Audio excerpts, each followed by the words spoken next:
Welcome back to the interview room here at Rocket Arena as we continue to preview the second round of the NCAA tournament.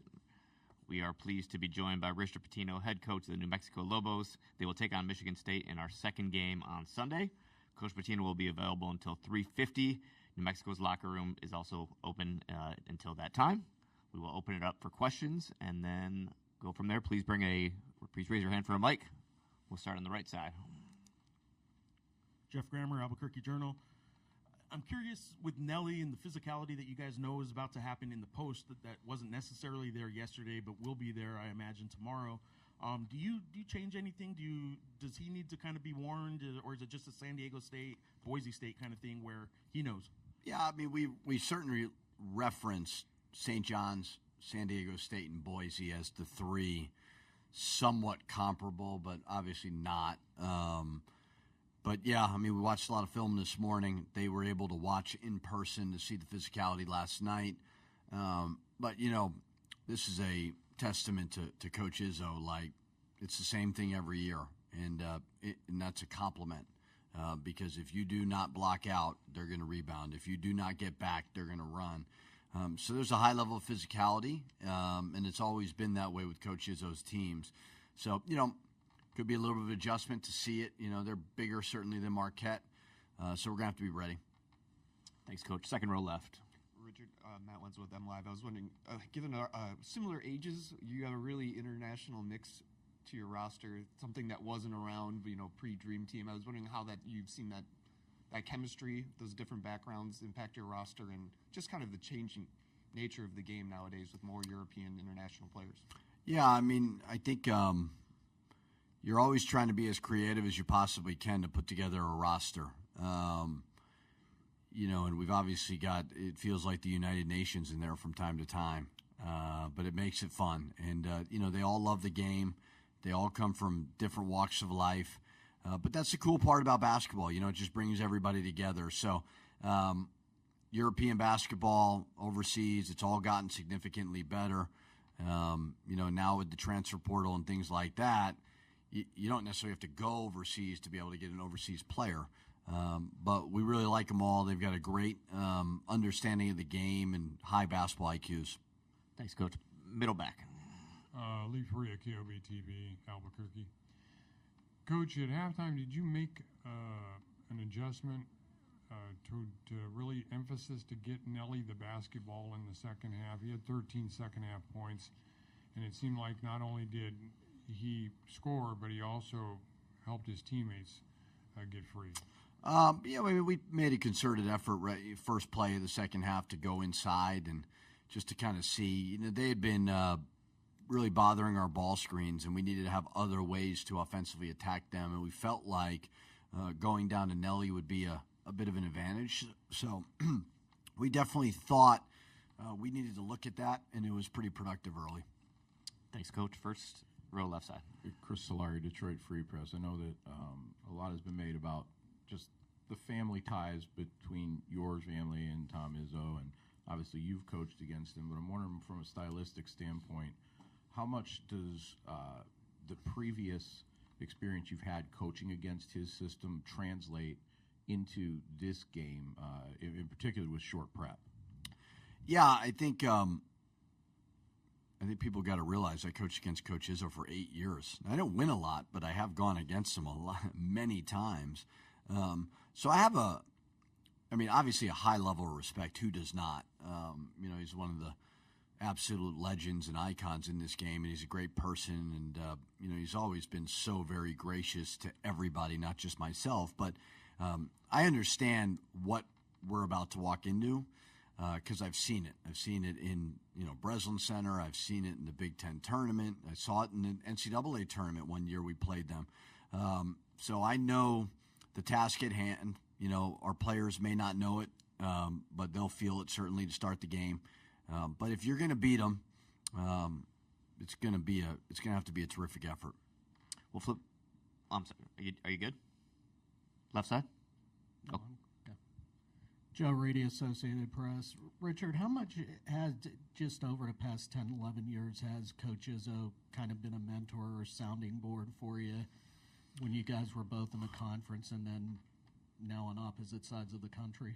Yeah, I mean, I haven't certainly kept in touch with him, but you see him in recruiting and stuff. He's always he's not one of those coaches to big time anybody.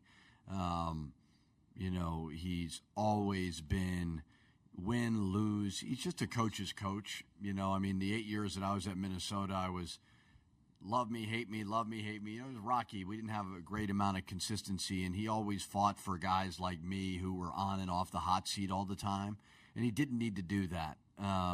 So he knows how hard it is, at any job, and he's just had, an amazing amount of consistency. But I think more so than winning, the impact that he has on people, younger coaches, that he does not need to wrap their arms around, certainly meant a lot to me I was 30 years old as a head coach in the Big Ten, and you're going against a Naismith Hall of Famer, and he doesn't need to spend time with me and do those things, but he does that, and it just shows the type of person he is. Coach, we got 3 questions in the third row here. Whoever wants to go first, you can start on the end. Corey Howard, KOAT in Albuquerque, New Mexico. Coach, my question for you is about preparation. What exactly are you doing to make sure that the guys are ready to go tomorrow?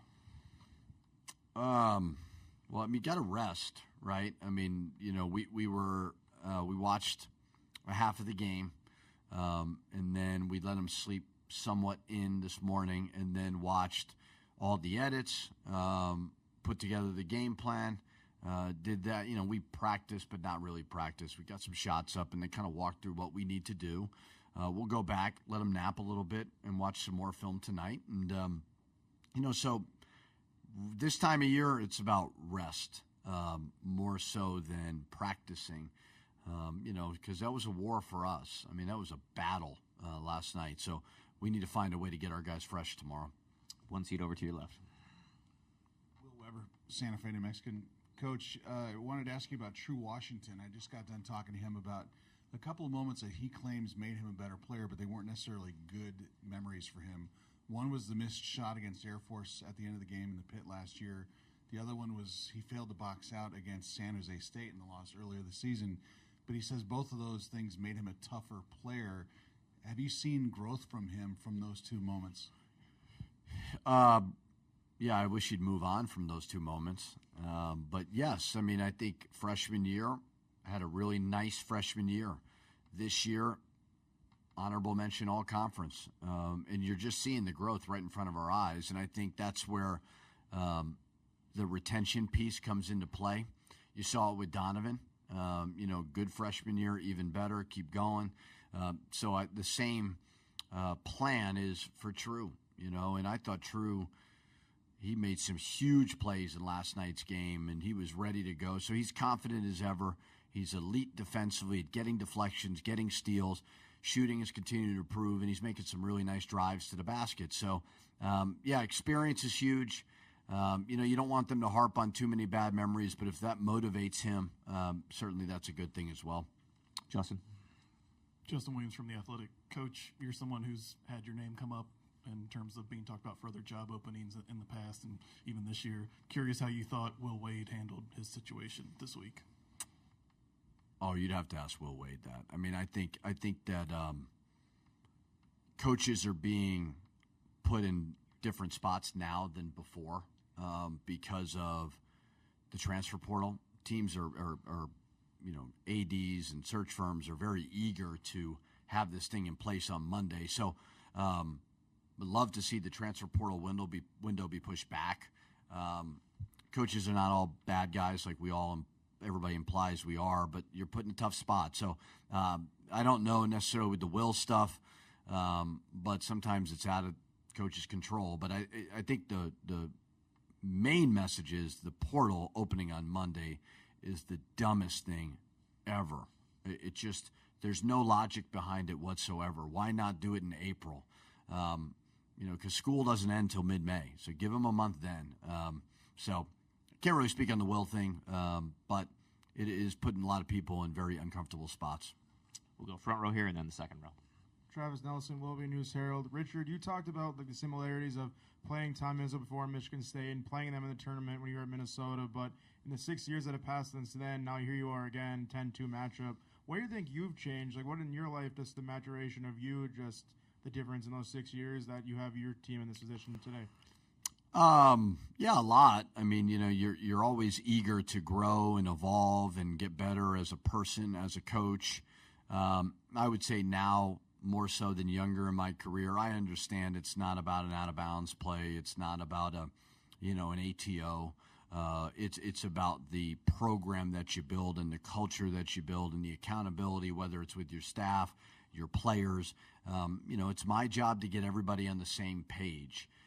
And if there's any confusion, that's my responsibility. So I would say I've definitely evolved to understand that's more of the job than anything else. I think when you're a young head coach in the Big Ten, especially, you're just trying to kind of establish yourself. Humbly speaking, I'm not worried about that anymore. I'm just worried about doing my very best to help my players and my staff put them in the best position possible. I got 6 questions left with about 6 minutes, so you good there? Okay, we'll go back to left side with Chris, and then we'll move it back to the right. Actually, why don't you start, and then we'll go back up to the first row. Step your game up. Dan Lobby, Cleveland.com. I want to go back to what you were saying about Coach Izzo and that consistency, how it's the same every year. How difficult is it to achieve that level of consistency, especially given the current landscape of player movement? Next to impossible. Only the elite ones have been able to do that, and Coach Izzo is absolutely one of those. As I said before, not a whole lot changes when you play them, and I say that with the utmost respect because you're never going to get a team from Michigan State with Coach Izzo's coaching that doesn't play hard. You better block out. You're going to get crushed on some screens. They're going to be fundamentally sound. We all want consistency, and I'm starting to build it, not to the level of what Coach Izzo has done, but I've had 3 really good years in a row, and that's what you're looking for. So just the sustained success that he has had is, you can't help but marvel at it. First row. Solari, Detroit Free Press. I'm wondering about the complexity of a team that can play real physical in the half court, but also wants to get out and run in transition and can do it at such a high level. Is that pretty unique to have both facets of that? And just as a side note, when you did win at Breslin Center that first time, what was that moment like for you? That was an awesome moment. That was one of my favorites because of how hard that is to win in that building. And it was a great game. And that's one of the best home court advantages in college basketball. And if you ever do beat Coach Izzo, which I don't know how many times I did it. It's not a lot. I can tell you that. It's 2 or 3 maybe. But he's going to make you earn it. As for their style, I think for the casual observer, you would think they're a slow, plodding, physical team. There's kind of that traditional belief of how the Big Ten is played. Like, they do not play like that. Now, they'll grind you out if they need to, but they're trying to score early, and their guards push, and their wings run, and their bigs rim run. So, he gets them to fly up the court, and, it's been that way for a long time. Back-to-back in the second row here, Coach. Connor, you're good Detroit News. Richard, I'm curious. I believe Nelly played for your dad at Iona, and I'm curious in an official capacity. What did he tell you about him when he transferred to your program? He more told me about the character piece. I watched enough of him at Iona, and we had actually played against him in the pit, and Nelly was really good. So when my dad made the decision to go to St. John's, he had a really good big guy named Joel Soriano. So there wasn't necessarily a fit for Nelly there to be a starter and those things, and, we needed it. So the fit was there. I think Nelly experienced the pit. I think there was a trust factor, obviously with the family. And, he's just grown and grown and grown and consistently improved every single day. Wojo? Bob Winowski, Detroit News. So far in the tournament, almost all of the higher seeds have rolled pretty easily against the lesser seeds.